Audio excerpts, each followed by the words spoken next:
말씀은 고린도 전후서 7장 2절입니다. 고린도 후서 7장 2절에서부터 16절 말씀, 굉장히 긴 본문인데요. 같이 읽겠습니다. 고린도 후서 7장 2절. 마음으로 우리를 영접하라. 우리는 아무에게도 불의를 행하지 않고 아무에게도 해롭게 하지 않고 아무에게서도 속여 빼앗은 일이 없노라. 내가 이 말을 하는 것은 너희를 정죄하려고 하는 것이 아니라 내가 이전에 말하였거니와 너희가 우리 마음에 있어 함께 죽고 함께 살게 하고자 함이라. 나는 너희를 향하여 담대한 것도 많고 너희를 위하여 자랑하는 것도 많으니 내가 우리의 모든 환난 가운데서도 위로가 가득하고 기쁨이 넘치는도다. 우리가 마게도냐에 이르렀을 때에도 우리 육체가 편하지 못하였고 사방으로 환난을 당하여 밖으로는 다툼이요 안으로는 두려움이 였노라. 그러나 낙심하는 자들을 위로하시는 하나님이 디도가 오므로 우리를 위로하셨으니 그가 온 것뿐만 아니라 오직 그가 너희에게서 받은 그 위로로 위로하고 너희의 사모함과 애통함과 나를 위하여 열심히 있는 것을 우리에게 보고로 함으로 나를 더욱 기쁘게 하였느니라. 그러므로 내가 편지로 너희를 근심하게 한 것을 후회하였으나 지금은 후회하지 아니함은 그 편지가 너희로 잠시만 근심하게 한 줄로 알미라. 내가 지금 기뻐함은 너희로 근심하게 한 까닭이 아니요 도리어 너희가 근심함으로 회개함에 이런 까닭이라. 너희가 하나님의 뜻대로 근심하게 된 것은 우리에게서 아무에도 받지 않게 하려 함이라. 하나님의 뜻대로 하는 근심은 후회할 것이 없는 구원에 이르게 하는 회개를 이루는 것이요 세상 근심은 사망을 이루는 것이니라. 보라, 하나님의 뜻대로 하게 된 이 근심이 너희로 얼마나 간절하게 하며 얼마나 변증하게 하며 얼마나 분하게 하며 얼마나 두렵게 하며 얼마나 사모하게 하며 얼마나 열심히 있게 하며 얼마나 벌하게 하였는가. 너희가 그 일에 대하여 일체 너희 자신의 깨끗함을 나타내었느니라. 그런즉 내가 너희에게 쓴 것은 그 불의를 행하는 자를 위한 것도 아니요 그 불의를 당한 자를 위한 것도 아니요 오직 우리를 위한 너희의 간절함이 하나님 앞에서 너희에게 나타나게 하려 함이라. 이로 말미암아 우리가 위로를 받았고 우리가 받은 위로 위에 디도의 기쁨으로 우리가 더욱 많이 기뻐함은 의의 마음이 너희 무리로 말미암아 안심함을 얻었습니다. 내가 그에게 너희를 위하여 자랑한 것이 있더라. 또 부끄럽지 아니하니 우리가 너희에게 이런 말이 다 참된 것 같이 디도 앞에서 우리가 자랑한 것도 참되게 되었도다.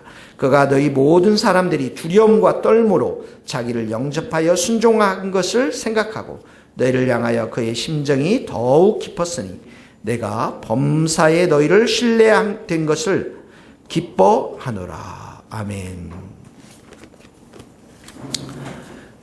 7장 2절에서부터 우리가 이제 7절까지 말씀을 좀 보고 싶은데요. 여기 보면 교회가 무엇인가를 보여주고 있는데 3절에 보면 이렇게 나와 있어요. 너희가 우리 마음에 있어 함께 죽고 함께 살게 하고자 함이라. 이 교회의 모습입니다. 한 몸이라는 것이죠. 한 가족이라는 것입니다.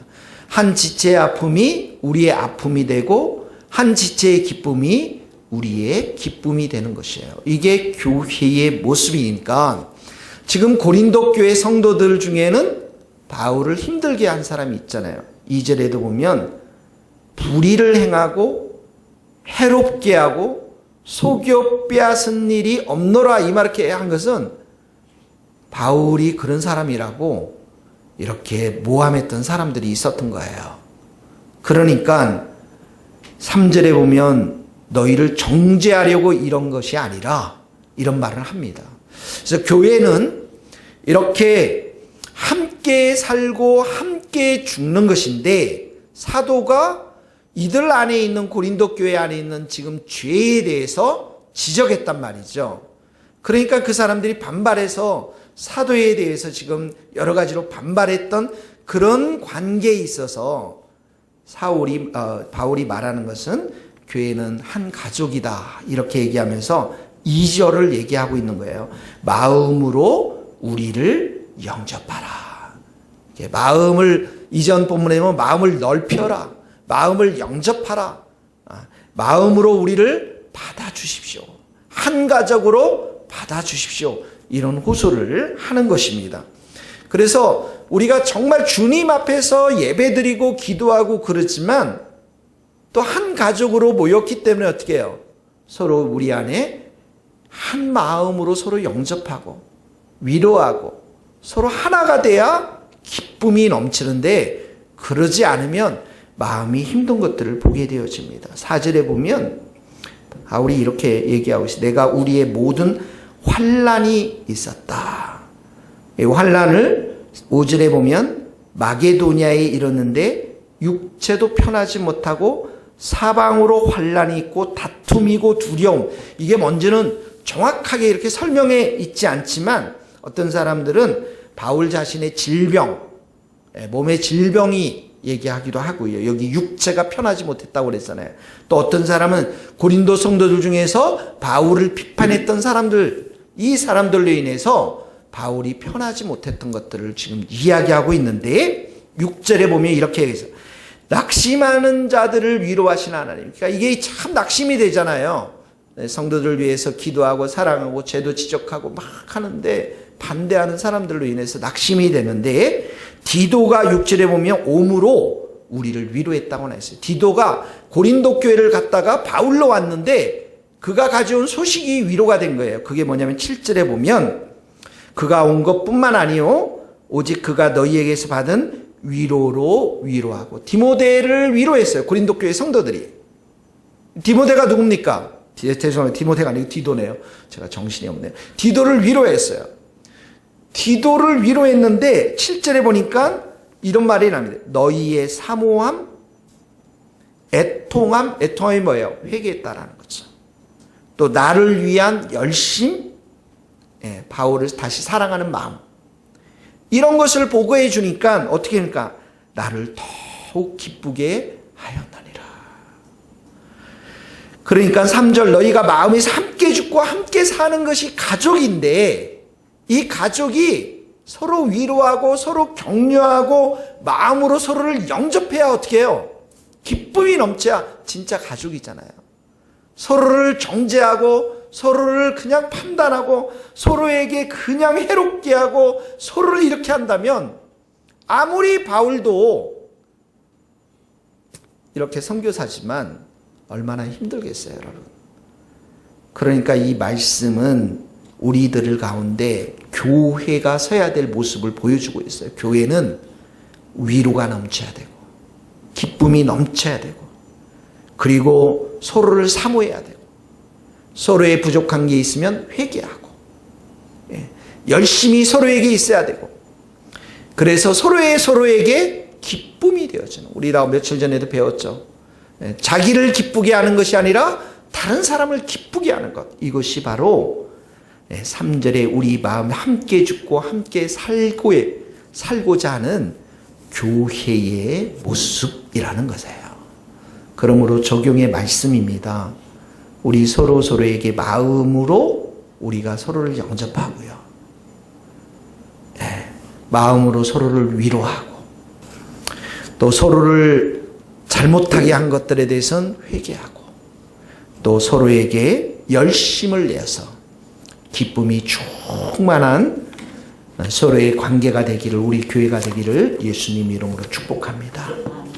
8절에 보면 두 번째로 내가 편지로 너희를 근심하게 한 것을 후회하였으나, 이게 painful letter라고 해서 바울이 그곳에 가지 않고 아주 고통스러운 편지를 썼어요. 그러니까 그 사람들의 죄에 대해서 아주 신랄하게 지적하면서 굉장히 편지를, 여러분 당신이 정말 이런 거 잘못합니다. 교회를 이렇게 안 나오는 거 진짜 하나님이 기뻐하지 않습니다. 막 이렇게 진짜 지적하면서 이렇게 하는 것이 바울에게도 이렇게 이 사람들 힘들게 했으니까 그 편지를 보내고 나서 어떻게 해요? 후회했다고 그러잖아요.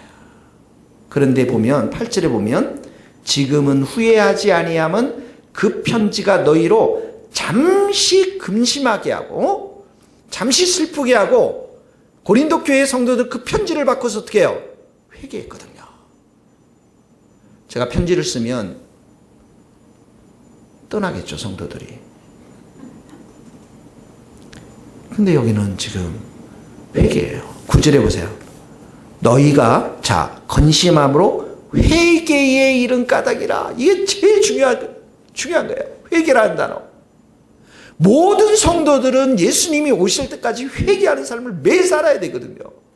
근데 우리는 뭘 잘못했다고 지적하면 떠날 생각을 한단 말이죠. 이게 차이예요, 여러분. 초대교회와 우리의 차이.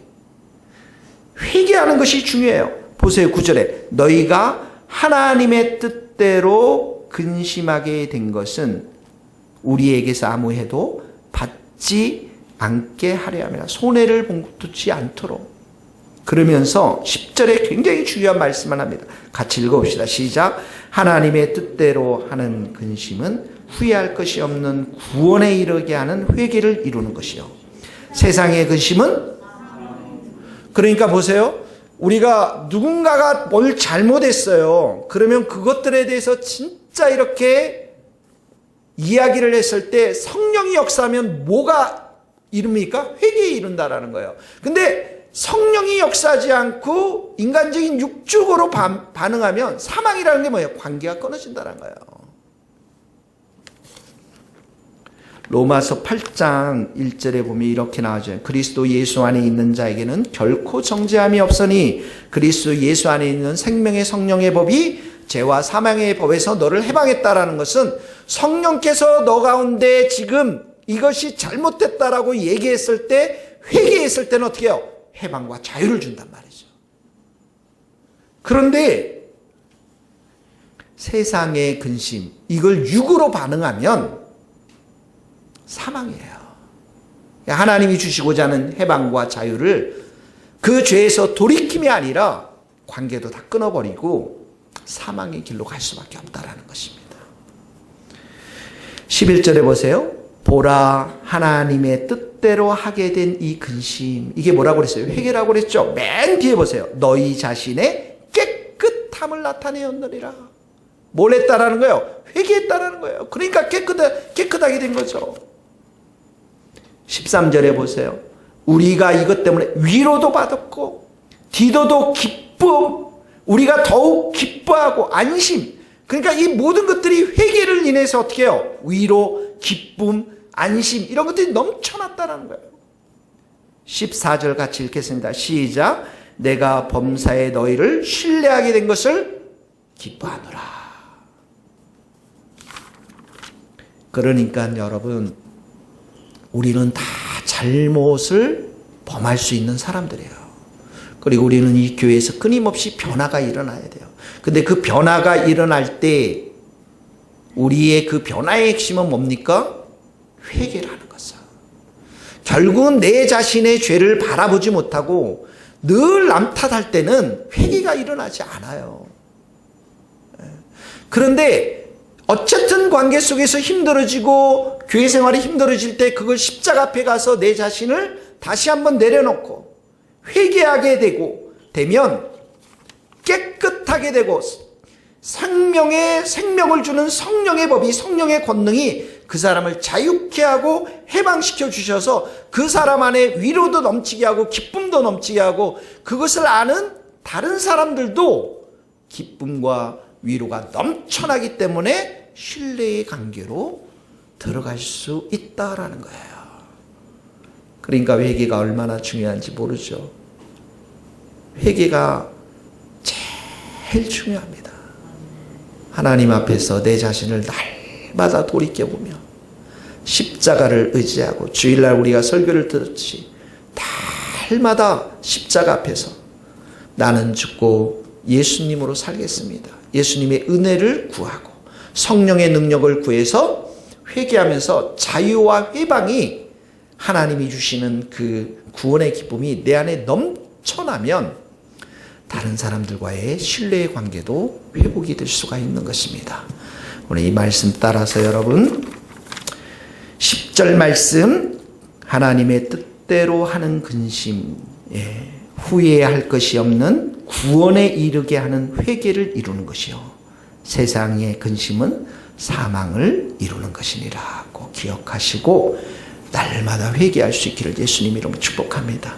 기도하시겠습니다. 하나님 아버지, 여전히 이 교회에 다니면서 다른 사람들을 탓하며 자신을 바라보지 못한 성도들이 있다면 자신의 영혼과 자신의 마음과 자신의 말투와 마음속에 육신으로 살아가는 그 모든 더러운 것을 거울 앞에 비추어놓고 십자가 앞에 통곡하고 회개하는 그 정말 눈물의 회개를, 그 영성을 우리 모든 성도들에게 부어주셔서 주님이 주시는 자유와 주님이 주시는 기쁨과 주님이 주시는 위로를 가지고 우리 귀한 성도들을 사랑하며 기뻐하며 위로하는 우리 모두가 되게 하여 주시옵소서. 예수님의 이름으로 기도하오며 지금은 우리 주 예수 그리스도의 은혜와 하나님의 크신 사랑과 성령님의 교통하심이 사랑하는 우리 모든 성도들의 머리 위에, 또 우리 선교사님들과 북한 땅과 스코틀랜드 땅 위에 이제로부터 영원토록 함께 하시기를 간절히 축원하옵나이다. 아멘.